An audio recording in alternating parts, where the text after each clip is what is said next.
আজি প্ৰয়াত জনতাৰ শিল্পী গণশিল্পী ৰাইজৰ বন্ধু ৰাজীৱ ভদিয়াৰ পবিত্ৰ আৰ্য চাৰ্য আৰু পবিত্ৰ আৰ্য চাৰ্যত আজি আমি দেখিবলৈ পাইছোঁ হাজাৰ হাজাৰ গাড়ীৰ আগমন, লাখ লাখ লোকৰ আগমন।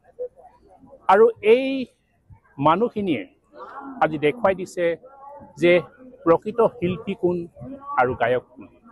শিল্পীৰ মৰ্যাদা পাবলৈ হ'লে বহু কষ্ট কৰিব লাগে আৰু সেইকাৰণে ৰাইজে ৰাজীৱ ভদিয়াক গণশিল্পীৰ দ্বাৰা বিভূষিত কৰিছে।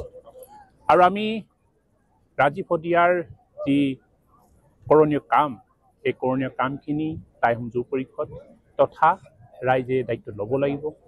তেওঁৰ বহু কাম আধাৰুৱা হৈ থাকিল, তেওঁ পৰিয়ালৰ কথা আছে, তেওঁ কণমানি ল'ৰাটোৰ কথা আছে। এই সকলো দায়িত্ব ৰাইজৰ লগতে দলভাৱে লোৱাৰ প্ৰয়াস আমি নিশ্চয় কৰিম। আৰু এইখিনিতে আমাৰ মুখ্যমন্ত্ৰীলৈ এটা প্ৰশ্ন আমি কৰিছোঁ, ৰাইজৰ প্ৰশ্ন আমাৰো প্ৰশ্ন।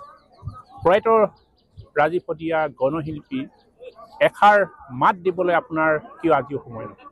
এই প্ৰশ্নটো ৰাইজৰ আৰু এই প্ৰশ্নটো আমাৰ।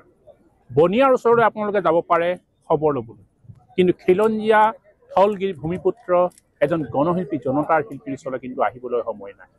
এই প্ৰশ্ন কিন্তু আপোনালোকে বাৰে বাৰে উঠিছে।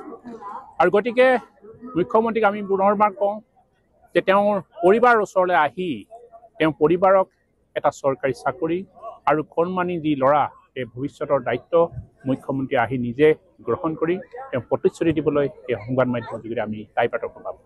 ধন্যবাদ।